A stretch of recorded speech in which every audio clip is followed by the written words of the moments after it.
Like this to be is an interactive session where we share our experiences from back at home, and not only are we just talking statistics, but I want us to talk heart to heart, man to man. Ahoy Mukota, ahoy! Man to man, heart to heart. Let's say that together. Men to men, heart to heart. Okay. One, two, three. Men to men, heart to heart. Again. Men to men, heart to heart. All right. Thank you, gentlemen. I think what we're going to structure this conversation around is the sexual reproductive health of males, issues surrounding that, and how these sexual issues or these sexual health issues have an impact on the mental health of us as men, as us as Bafetu, Machita, and as us as Bopra. So as we get into this, Chom, tell me, what are the emerging issues that you've seen or you currently experiencing at the University of Botswana or back in your community? First and foremost, I just want to acknowledge that Botswana as a whole is a very, very interesting country, and they try by all means to make sure that they take care of their people. Not only do they invest so much on their women, but they try to invest in the male student as well. Not just the student, but also in the male community. For example, as I speak, 5 days ago, we had a men's clinic which hosted some screening services for free to a close-by community. And then around March, we had Men's Health, which is also an organization which is strictly for men, which hosted a tournament to try and bring men together so that they can speak to these men. And the way we normally do this as Botswana is that, even at school level, is that we try to invite men and gather them in a way that is going to be interesting for them, just as we started with with singing in this session. So how we do it is through the tournaments, and then in school levels, we do five-a-sides. We also do PS gaming, because that's what men like, isn't it? So when you bring a man inside and you tell them, you know what, here, we are just here for gaming for maybe an hour or two, before doing that session, what we do is try to give them a little bit of health education before we can start the session that we're here for. So if you think about it in an analogy, it's like trying to give a small baby paracetamol, which is bitter. And I'm sure every one of us here has had that experience where when your mom is trying to give you a pill, she will grind it first and then mix it with sugar and then give it to you. So that's the same way we're trying to bring men small by small, a little by little, into accessing their services. But since we're here to talk about the emerging issues, in as much as all of these services are around, both in the community and in the universities, just as the beautiful University of Namibia presented, we as men, we still fail to access these services. Not that they are not being advertised well enough, they are being advertised well enough, and I'm sure that a lot of us, even those that are not from here, know about men's health, and they know that it exists in Botswana. And you might feel that, you know, I feel like it's not doing enough, but it is. Just like I said, it went out 5 days ago into a village to try and reach to men, but I'm sure that a lot of men were not able to reach out and access those services. Now the issue is, men will tell you that I didn't have time to go there because I had this certain commitment. And this certain commitment is expected by society for each man to fulfill. For example, I cannot say to my wife, you know what, hon, I cannot go to work today and hustle for our bread because I have to attend screening. The babies need food. I need food. That's what the parents and our mothers say to us when we're back at home, isn't it? And even Johan as well. Now you start telling Johan, you know, I think I want to go for HIV testing at the UB clinic since we have it in my school. The first thing Johan tells you is, what do you want to test for? Are you cheating on me? Don't you know that I'm negative? Why do you want to go there now? And all of a sudden you ask yourself, you know what, maybe it's not a good idea anyway, because if I do, I'm proving my guilt. And if I'm proving my guilt, it's going to be a problem for me moving forward, ain't it? Similar when it comes to STI testing.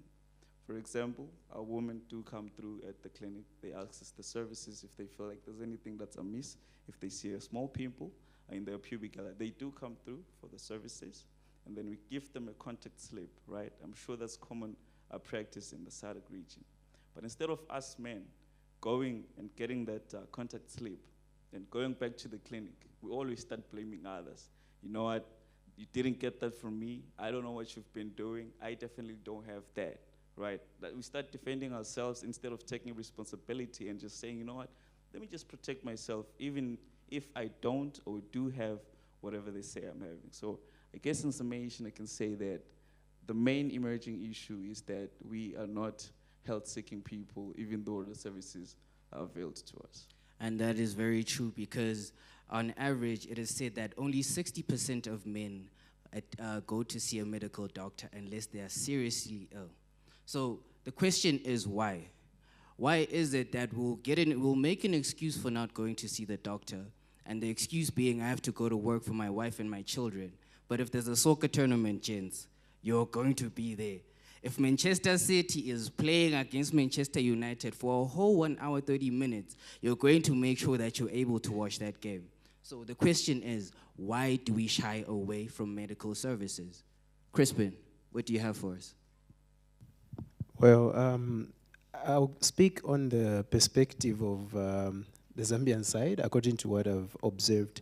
The main reason as to why men do shy away from medical services or information on sexual and reproductive health is looking at the short talks that I've had with the young men. It's like men don't want to be seen that they are weak or there's a problem behind. When I access medical health services, it doesn't mean I'm sick, okay? I just want to know my status. But men are fond of having those thoughts to say, how are they going to look at me? Am I okay? What is the world going to say? And they will try to push away the other gender to say, oh, this is for these people to do this and not me. I'll give you an example. When they were presenting from the University of Namibia, we're doing a similar project in Zambia under the UNESCO O3+ project. I'm part of the peer educators who are part of that project. So I will tell you that similarly to the research that Namibia has done, same applies to the college where I am. I'm a technical and vocational teachers college. So when we call for an outreach activity, you're going to find that the hugest population will be the females. But when we try to improvise the outreach activity to differentiate, we call it an insaka in our own language, yeah. So when we make an insaka where we derivate, we put males aside and females aside. The population comes to a balance. Why? So we've been trying to ask a question to say, but why? If we say this activity will incorporate everyone, the males and the females, the attendance will be low on the male side. Okay? Go for HIV testing. There's a booth here where you need to get tested. The population, again, will not balance. There will be more females interested than the males. And maybe they will follow you behind the back and say, you know what, I still need an HIV testing. But you ask them, but why are you not openly coming out and just access those services? Somebody doesn't have a proper reason. So it's a matter of fear, shyness, and trying to judge what is the world going to talk about me. Am I sick or what? So basically, men are driven by fear of being called weak by other men, and they are women, is what we're saying basically. So question is, men, why are we driven by that fear? We are supposed to be leaders in our households and in our communities. How are we going to advocate for our children, our women, our wives, our sisters, our mothers to go and seek medical help if we, the leaders of our households, are afraid to do the same? So we're going to have a discussion later, and I'd like for us to think about that. However, before we continue, Emmanuel Kachakwale, may you please join my panel? Is Emmanuel here? All right, thank you very much. As Emmanuel comes up, I want us to think about how mental health relates to poor sexual reproductive health. I don't know, Goswell. Can you give us a small brief about that? Thank you. Thank you. Thank you, Chair. It's quite an interesting question. Men, sex, and mental health. I think I'll just hit on the spot. Erectile dysfunction. Think about it. You are a young man or you're in marriage and you have erectile dysfunction, and at some point you are infertile. So these are serious issues that are not being talked about out there. You cannot really satisfy your lady, your girl. So I think it's quite important that we reflect about it to say, what should we do as a community of men when it comes to those issues? So because I cannot have proper sex as a young man, or I cannot satisfy ladies, I overthink about it a lot because I'm not a fit man. I cannot represent my gents because it's one of those things that young men want to talk about, to say, did you hit on her? And you are worried what she's going to report back to your ladies. We know that if ladies, they talk around, they ask, have you guys had sex before? And you are rated out of 10. She's a 2. I mean, he's a 2. So, all that really do affect us as men. And just probably to reflect on what my colleagues talked about, I think one of the other issues that we've seen in the HIV space is men using women as proxies to their HIV status. Quite interesting. I've been in the space for a long time. But sometime last year, after having sex, raw sex, and I was right about my status, and luckily my lady took initiative to go to do a HIV test, and she told me that she was negative, and I was happy. I never got worried anymore. So yeah, in most cases we have, used women as our proxies. So if they're okay, if she's well, if she's fit, I'm good. I mean, all right. So Godswill, and the audience at large, let's think about this. Is the reason why men are so scared of seeking medical attention a mental health issue? Because I am starting to believe this has something to do with the way our self-esteem is. Maybe we have low self-esteem. Maybe we're fragile. What's wrong with our egos? Because if this is something that is meant to help you, why don't you just take it? And most of these services are free, right? But as the University of Namibia has stated, even if they provide medical clinics on campus, which they don't have, and even if, just like Chom said, they gather men using various tactics like hosting tournaments and hosting other things just to make the men gather, they still don't want to attend or go to seek medical help. I'm starting to believe that this is a mental health issue. I don't know what the audience thinks, but I'd like to hear what my panelists think. Mr. Emmanuel, we're glad to have you on the panel. What do you think? What is the main reason why men are so scared to seek medical help? And do you think that has an impact on their mental health, or do you think it's related in any way to mental health at large? Thank you. Thank you so much, Emmanuel. So to start with, I think let's look at how a boy child is raised. From the beginning, I don't know of other countries, but I think for Zambia, we have a system where they say, Mwamona nkulimba, meaning a man should be strong, then Mwamona samalila. A man does not cry. So from a tender age, we are told we are not allowed to express or to seek, but to be strong as an individual. And at the end of the day, as we grow, we have this in our mind, and we know that the moment I go to a health facility and discover that I have a sickness or anything, that's going to destroy me. How am I going to be strong? So being strong to men to a large extent means being ignorant of your own condition. You'd rather you don't know so that you feel better. Then the second part, it also goes into our social groups. I think as men, I like to believe we like to belong more than women do. If this is my gang, I would rather we are just happy the way we are. I'll do anything to ensure that I stick to this group. But at the end of the day, that comes at a greater consequence, because I'm not going to take into account of certain things. Concepts to do with self-care. For men, if I say I didn't take a bath today, it's normal, we'll laugh, and that goes. And everyone does the same thing. The very moment someone just steps in and say, I took my bath twice today, we'll look at them and say, that's quite strange. So our society itself does not really allow the men to be human before being men.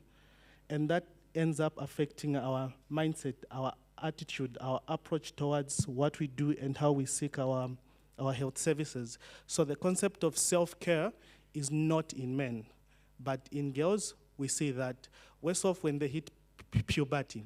They'll tell them a lot of things, but how many guys will say, when this started, I was taught how to clean my penis for those that are not circumcised? How many of us? But ladies are taught that. So from the beginning, I think we are nurtured to be in this state of mind.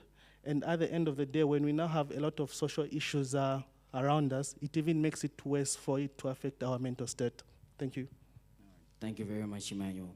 Which brings me to a point that I have been thinking about, which is, how do you think we can be encouraged as men to seek out these services? Well, Mugota, as I said back at home, is called Esangweni.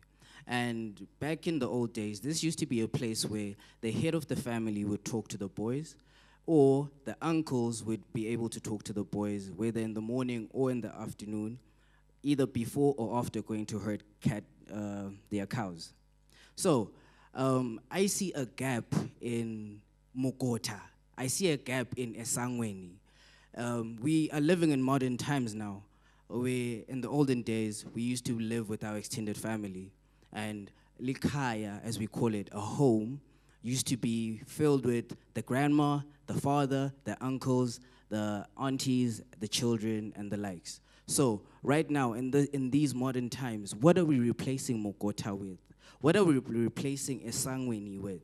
And I don't know. What can we do to encourage men, or what can we do to help these men from an early age, as Emmanuel has stated, to not feel like they are not, what can we call it? They are not supposed to be accessing these services. Because personally, I do not see how being a man should mean I am not taking care of myself. Because self-care is self-love, you know.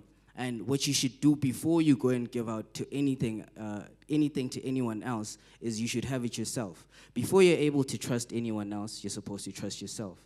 And before you give love, you're supposed to have love, you know. So how are you going to take care of the next person as a man if you cannot take care of yourself? But anyway, let's bring it back to the discussion. How do we encourage men to go back and seek these services? Crispin. Well, I'm going to touch on two parts which I feel are very important. Number one, it should also we should take us back to parental guidance. Okay, in the Zambian aspect, the way we are raised as young boys, as we are growing into men, we are raised in a way that we should be soldiers. We should be strong, okay? If I cry out to my parents, they will look at the problem and say, you're a man, you need to be strong, okay? So on top of that, look at the other advocates that we put to say, protect a girl child. All right, you're living away a boy child. So number one, I feel neglected. Number two, I feel I need to stand on my own. Number three, I feel whatever happens, I need to face reality. Because just like my fellow presenter here was saying, we are nurtured in a way that we need to survive on our own and be strong. So I feel, number one, parental guidance. Number two, let us create a lot of safe spaces for young men to reach out and be able to realize that we are also human. Number one thing we need to understand is that we also pass through emotional stress, mental illness. It is normal. It doesn't mean we are not strong machines. I can cry out. If I cry out, it comes out from my heart. I feel at peace. So if those safe spaces can be amplified or what can I say? If they can be increased, we are going to find a lot of men having that interest to access healthcare services. The reason being is the problem is beginning from the ground roots. And in this advocacy, we are starting this advocacy in tertiary institutions. So ask a question to yourself to say, if I have to change this person's narrative or this person's thinking, realizing that this person has got potential and he or she needs to enjoy these SRH services, how has this person been brought up? Okay? From parenthood until primary, secondary school. So it should start from our homes. Okay?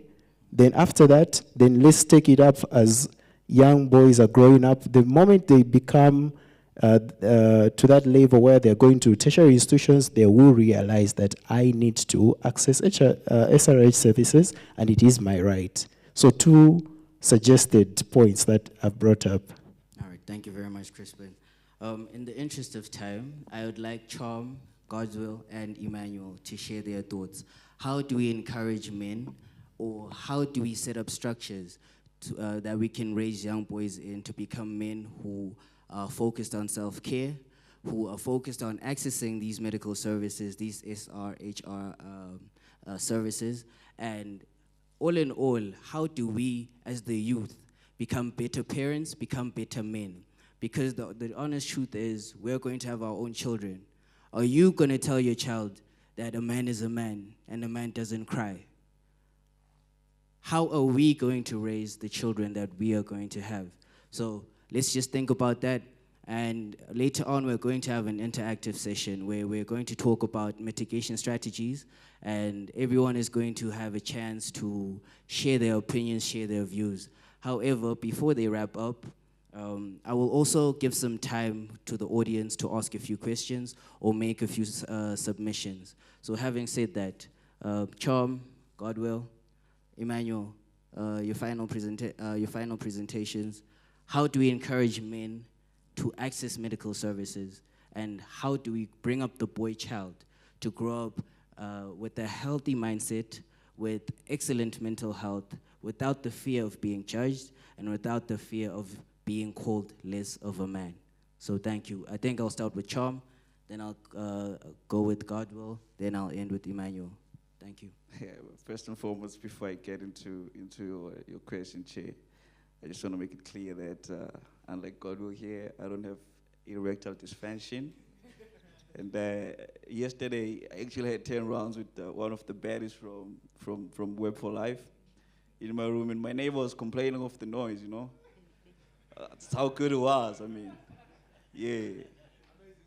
Exactly. And, you know, I'm actually saying this joke to just try and prove a point to what has already been said here. All of you guys have been quiet until I said that, right? And all of you say, okay, now this is the man because of the rounds that he's delivering, innit? And those rounds are expected from a man because of what we see on where US porn. I get it. They can go for an hour or something like that, innit? So because we plant these things in ourselves, we have led ourselves to believe that, okay, this is what really should define a man. 10 rounds without any stop, isn't it? So we expect ourselves for that. When I say I was making noise, the sheets were so bad, hey, housekeeping, I had to call them in the middle of the night. My man is like, hey, yeah, and they're dangerous, right?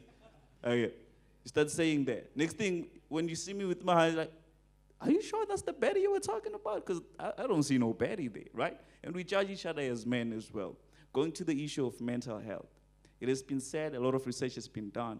If you watch porn, ultimately your brain is affected, and it reduces to 70% of its capacity. That's biologically, it affects you. Psychologically, it also affects you in the sense that you start expecting a lot of things from yourself. You start lingering on thoughts that, you know what, I just cannot deliver. Right, I just cannot do it. And then the erectile dysfunction also comes into play. But how do we mitigate that? And also, how do we help our young men to access these services that are available to them? And how do we bring them up? That's why I wanted to combine all of these experiences and examples. So first things first, if we were raised right, and if you look into your grandparents and your parents, before the internet was created, they didn't have anyone to show them porn or anything to talk about that was sexual. And matter of fact, those topics were not brought up into the table, innit? But then they're able to teach their kids about these issues when the time was right. And how do you tell if the time is right? Deduce from the actions that you're seeing from your kids, your brothers, your sisters, isn't it? And then when it comes to our age, since we are talking as Ikiba, Umukota, I think it's important that instead of what we did when we started this session where we chase our women away, after we have such discussions like we have right now, I know tomorrow we have a reflection session, it's important that the man and the woman come together and understand each other, our needs, our expectations from each other. And then we discuss how we can bridge those gaps between ourselves. For example, I brought it on earlier on to say, the woman expect that the man is always going to provide. And when you start telling your wife that, or your partner that you want to go test, next thing they remember you with Lydia from last week from class when you were doing an assignment. Were you really doing an assignment with Lydia? I saw the way you were looking at her. Maybe it's her who infected you. So we need to understand each other. Tell her that, you know what, no, it's not Lydia. It's just me taking care of myself, and I would like us to go together so that we know how we each stand, and together we move in that direction. Because if one of us is moving forward, for example, if we say that the men are going to take care of themselves and we are leaving the woman behind because we don't know what discussions they're having right now, we might say that as men we want to protect ourselves from, for example, let me say HIV in these ways, right? We want to abstain from sexual intercourse, or we don't want to hit it raw anymore, right? They might be saying that side, you know what, these men who like condoms, instead of asking us to go for contraceptions, we don't like them, you know. You see that we're working in opposite directions, so which means after discussing here, we need to come up with a forum where we can all sit together. Maybe the women decide, the men decide, and we discuss these issues, we come to an understanding. Thank you, Chair. Okay, thank you. What I heard from my speakers is that most of the causes is the culture we're coming from, the norms and what we value. So what I will propose is probably adopting the VCATs that have been used with parliamentarians and other places, value clarification and attitude transformation. So I think it's high time that we go back to the basics and say, this is right for a man. A man can cry. We need to transform those values, we need to transform those norms, and we need to transform that attitude that we have as men. Then secondly, finances, I think they're key for men, for the family and for everyone else. And financial stability has been one of those key causes of mental health as a man. I mean, if you have a girlfriend, you need to provide for data, you need to provide for dates. If you're in school, you need to provide for your rentals, even after university. So if we're having this conversation as men, we need to think around finances so that I don't really stress about my rent. I stay away from home. So each and every 20th of the month, I need to start thinking about my rental to say, where am I getting, my rent this month? And if my lady says I want to come by, I'm trying to think again, what am I going to spoil with it this time around?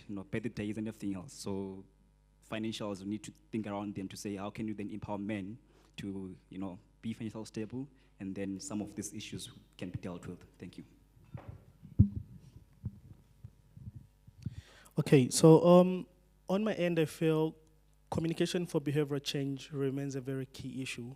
We all know that the society or the past has already done the damage, and right now we are trying to correct. So we just can't focus on the young people that we are trying to improve, but even those that are of age. So I think for me, the key things I'd really like to encourage each and every one of us is, as we talk about men issues, as we talk about self-care, we have to put in mind the first thing that we are doing is to encourage. Let us encourage good behaviors. And this starts by leading the good behaviors ourselves. So if I'm going to advise my friend here to do right, let me do right. So a lot of men, a lot of us need a lot of encouragement, which is something that our society or ourselves are not really willing to do. The other thing that we need to look into is the aspect of inspiring. If Emmanuel is able to do things the right way, and I just look at him, it will be only a matter of days before I start saying, okay, I would like to be like Emmanuel. I'd like to do something that Emmanuel does.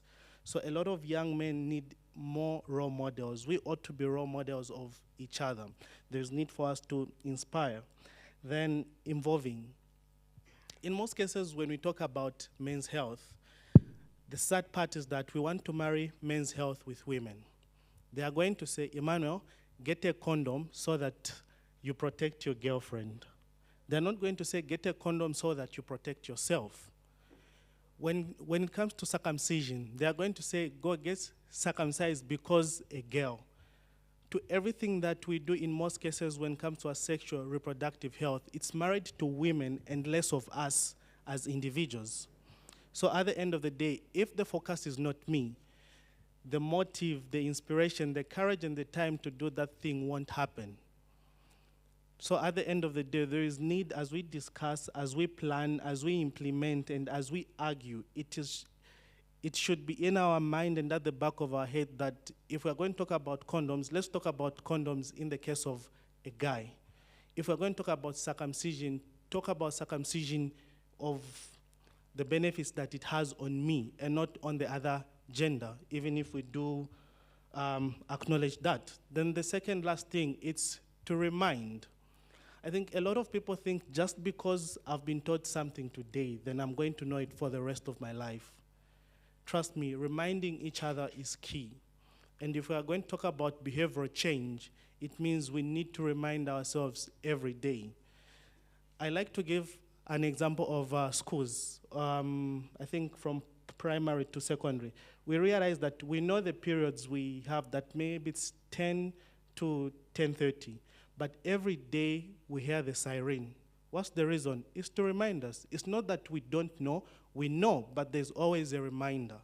And men's health should be the same case. There's need for young people to be reminded that your health remains in your hands and you need to take a lead. Self-care is cardinal for you as a young person. Be reminded today, tomorrow, and for the rest of our lives. Then the last part is sustainability. All initiatives, all plans that we are going to put up, they should be sustainable. How best is it going to speak to what we have today and what it shall be tomorrow? Otherwise, changing behaviors, changing the norms, I think it's something that's just not going to happen overnight. It will take a lifetime, but each day counts. And if each person in this room can take a lead, can take the action, can just pretend that, okay, it's about me, this world evolves around me, and I need to make a change will be. Thank you. All right, thank you very much, Emmanuel. May we please give a round of applause to our panelists? Thank you very much, guys. I wanted to give us a few minutes for questions. However, may I please request that we save our submissions and questions for the last part of our session, where we'll be powering post-conference action. We'll be talking about mitigation strategies and other emerging issues and current issues that we haven't talked about with my panelists over here. Gentlemen, from me to you, thank you. And again, guys, as we end, do you remember what I said in the beginning? Men to men, heart to heart. Let me hear you say it. Men to men,